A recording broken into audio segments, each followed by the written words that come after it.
Welcome to the Fit Drivers Podcast, sponsored by PrePass. Only PrePass provides weigh station, bypass, and integrated electronic toll payment services, saving you time, fuel, and money while improving safety and efficiency in trucking. Visit prepass.com for details. Welcome, everyone, to Fit Drivers Podcast number 5, where today we have Leah Schaefer. Leah is the president and CEO of the National Transportation Institute, the trucking industry's subject matter expert on employee, driver, and owner-operator compensation, history, trends, and benchmarks. Leah is also recognized as one of the top women to watch in transportation, and she's also known as the Sunshine Girl on Sirius XM Road Dog Trucking Radio. Welcome, Leah, my good friend and longtime transportation colleague. I appreciate you being here today. Hey, Bob, thanks for having me. It's especially unique for you to be behind the mic and me on the other side. So it's good to be here. Absolutely. I thank you very much. So, Leah, I want to jump right into our conversation. So it's actually kind of a two-part first question.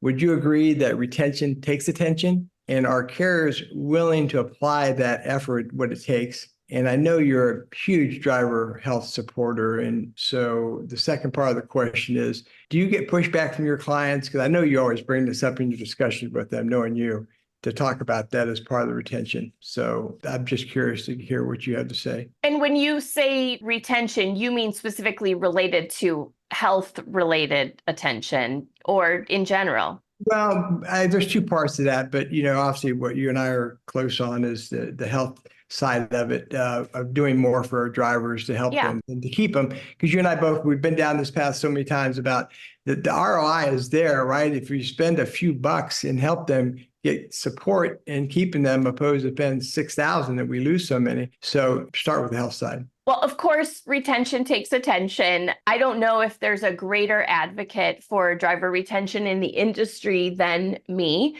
And you and I can arm wrestle over it, Bob, after this recording. But in terms of the carriers being willing to apply effort, of course, everyone has good intentions.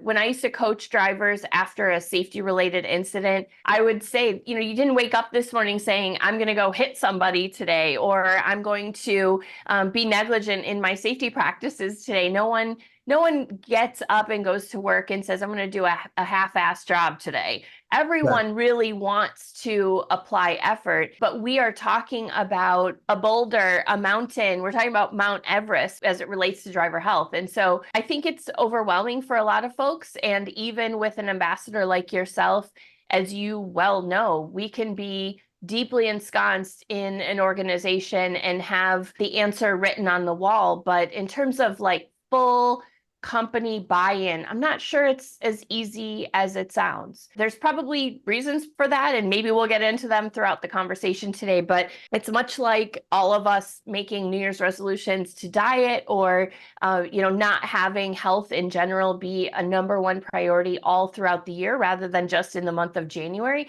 I think that the attention that drivers need for health coming from the company is just such a huge prospect idea that it may just be resistance in terms of how can we even get there. So do I get pushback from clients when I discuss driver health? Of course not. I mean, absolutely. I don't think anyone can disagree, especially since we know that half of our driving professionals are on a less than 2-year card. It's not unknown to folks. It's just what's unknown is what is their relationship to that issue. And then I think you and I would probably argue, what is their responsibility to that issue?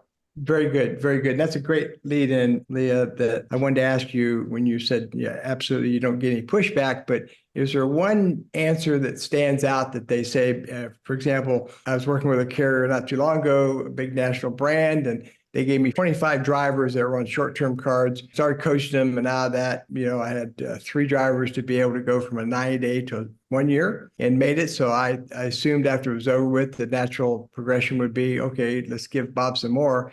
And the response was, well, Bob, I don't know if I really want to invest in them because I might get them to a 1 or 2 year card and they leave me and go someplace else, which is part of the second part, which you talked about, that you talk about retention in general. I love what I heard you say one time, that the recruiting process never ends, right? I mean, it's an ongoing communication with those drivers after you bring them in to keep them enthused. So that being said, is there one particular comment that they make? What's the stone wall? What's stopping them? I think, as I mentioned, partially is it what can I do and then what should I do might be one component. The other is that there are very few companies that we support that have a full-time Bob Perry on staff. And so, like many other great efforts that passionate trucking leaders have, driver health can be a second responsibility or a back burner responsibility. It's not the primary role and effort of one individual.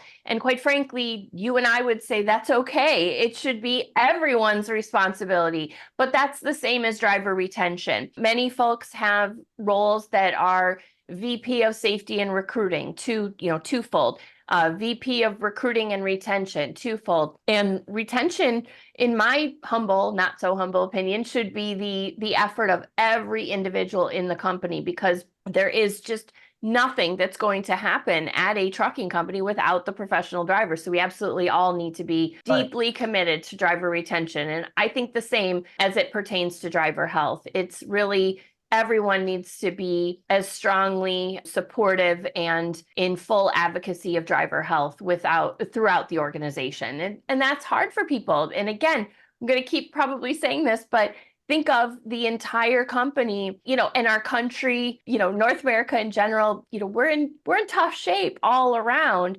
And so is everyone going to relate that need for health from their own perspective and to their driver's perspective? Are they really going to understand that and be able to carry that flag? I'm not sure. We could all use some support, and the toughest part of this is, as you know, it goes well beyond just that annual 5K or the health fair or the flyer that comes in with your health insurance cards. Yeah, and no doubt. Hey, listen, I hear you loud and clear that, not everyone's going to have a full-time wellness director or clinic, all those kind of things on staff. But really, a lot of times it isn't all that difficult to do the basic stuff, like even in orientation, give them some basic tips that they can help follow and do.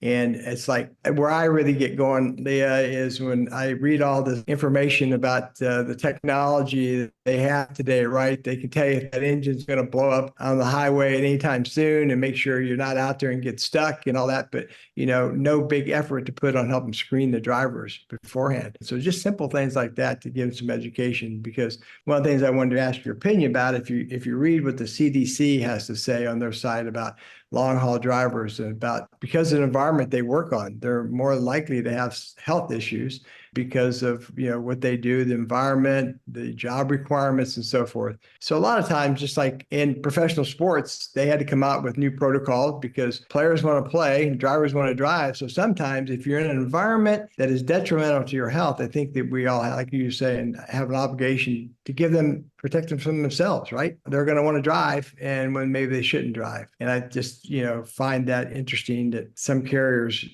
simple steps of just providing.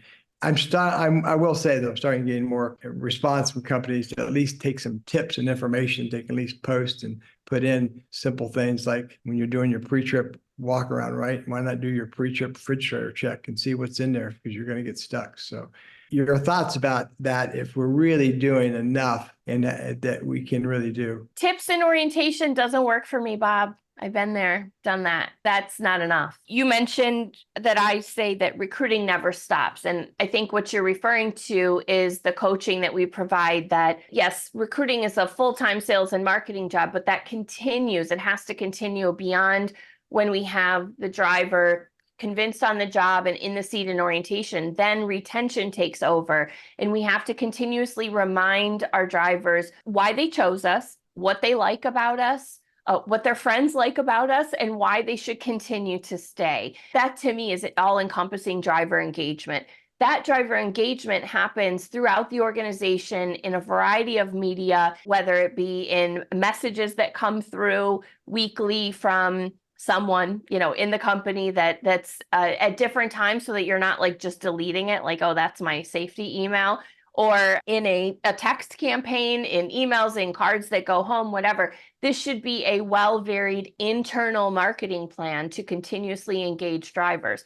And health is one component of that. The idea of the fridge, I'm not discounting your advice. Of course, I've heard you say that. You're doing a pre-trip, add your fridge to the pre-trip. I love that idea. It's just that's not it. It doesn't end there. It comes down to an audit of your machines that are in your driver's room and what you're making available to eat. It comes down to what is coming to a driver in terms of benefits for the plan and what health coaching is available. I think the greatest key, though, and when you get down to the nitty-gritty, we're talking about a partnership with your compliance team and your human resources team. It shouldn't end with them, but they should be at the epicenter. Why? Because your driver's way of life is that medical card. That medical card is tied to all of your systems. If we don't get a renewed card, they're not going to continue to drive. They can't drive for you. They can't drive for anyone. Well ahead of renewing the card, we should be very upfront and open about where we're at. Do that temp check and pre-trip now, well ahead of that card renewal. And so I think that is the secret sauce. I think that's the great solution, is to pair up compliance and human resources.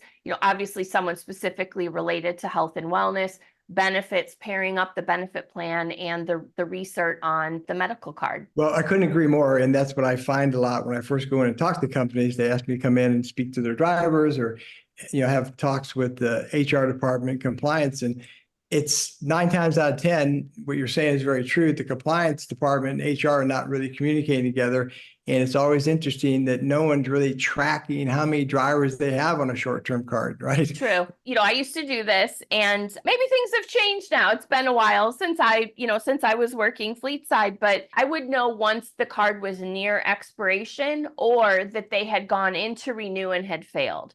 There was no coaching up ahead to say, oh, I can see you've got hypertension, you've got diabetes. Did you go in to see your doctor for a checkup before, well in advance of this? Are we, taking meds? Have you done your checks? How do you, what's the likelihood? But I don't think it should be restricted to people that we have known conditions, because frankly, a lot of unknown conditions get diagnosed at the DOT physical. And that's where you see a lot of surprises in orientation. Young folks to old, I mean, we've had many, many bad surprises at the hiring level of someone that has an unknown condition.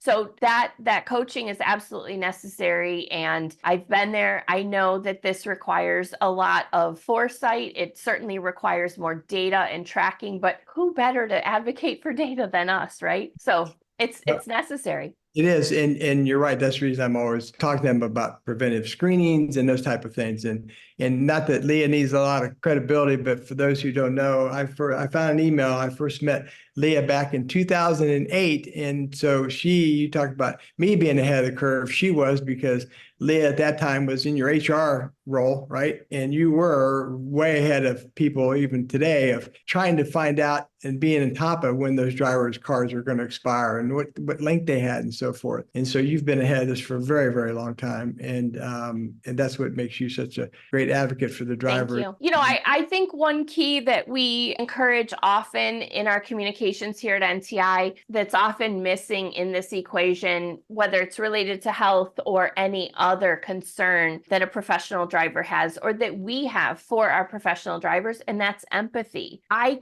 can't tell you how many conversations I've had with folks when they had already failed the physical, or they were in orientation, hopeful for this great opportunity, thinking this was the job for them. We kept them on in the hotel week, 2 weeks. We really thought it was going to happen. The doctor, the clinic, they really thought they could help this individual and get them certified, and ultimately couldn't make it happen. And so that understanding of the experience, of the concern, of the disappointment, the pain, many drivers live week to week. That's just the open, honest conversation about folks. They live week to week. Not everybody, but many. And many are 3 paychecks away from bankruptcy.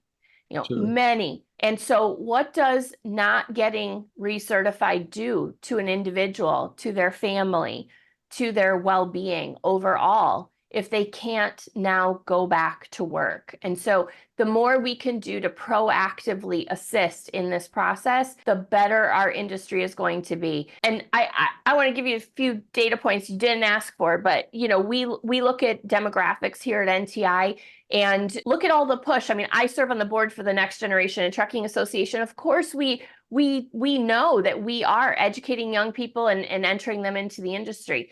The bottom line is that new entrants do not make up for exits in our industry. Number one. Number two, the exits are often drivers that do not retire. They age out or they wear out. What's the average age of a professional driver in the industry? It's of an experienced driver, it's 54 to 55. The average lifespan of a driver, do you know? Well, it used to be years ago. I haven't seen it recently. It used to be years ago, like 63 or 64. Yeah, I think it's lower. Yeah, So probably. if you've got folks that are above the age of 60, they're either really lucky doing something right or they're knocking on the door. And so, this is emergency status. And it probably, folks listening or watching this, they may question that idea and say, I don't know about that. We've got a lot of drivers. We seem to have plenty of drivers right now. But what's better and more important than the drivers that are in your seats right now? The new driver to bring on to replace who you have has a learning curve, is more likely to leave. Turnover remains excessively high in the first year, no matter the company. Even six-figure paying jobs have extremely high turnover in the first year. So, we have to treat these things with some urgency.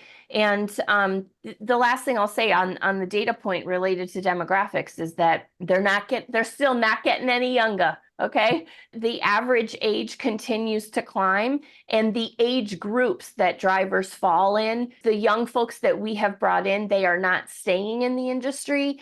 And so the age of our drivers continues to creep up, what happens when you get older, Bob?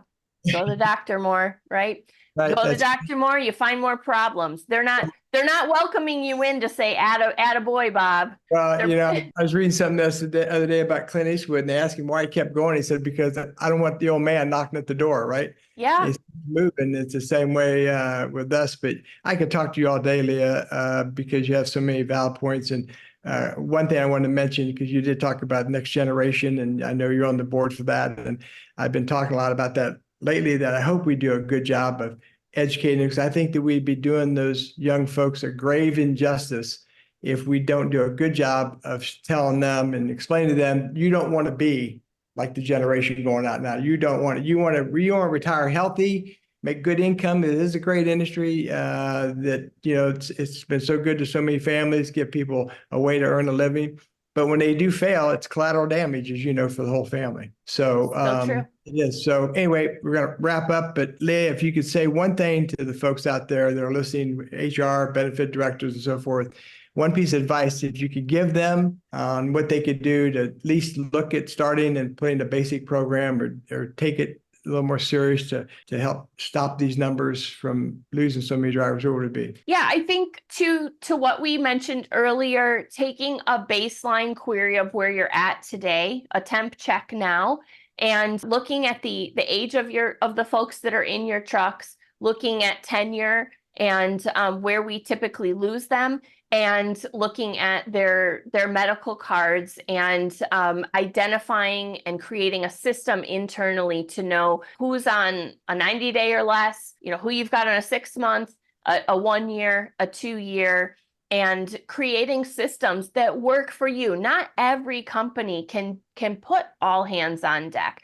Not every company has a team to apply to this effort, but you can do something. It's much like you said, even if it's saying add to your pre-trip to do a refrigerator check. I really believe passionately, as you can see, that the key to this issue is pairing up compliance and benefits or human resources. And so even if you just take a baseline and have the knowledge to understand Where are our drivers today? And of that pool, what can we do? We can't do it all. So what does work for us today to attack this issue today? Leah, thank you so much, and very well said. And you are my hero, and I thank you so much. He uses all these lines on every girl. Just know that. Have a good day and a good week. Thanks, my friend. Only Prepass provides way station, bypass, and integrated electronic toll payment services. Visit prepass.com for details.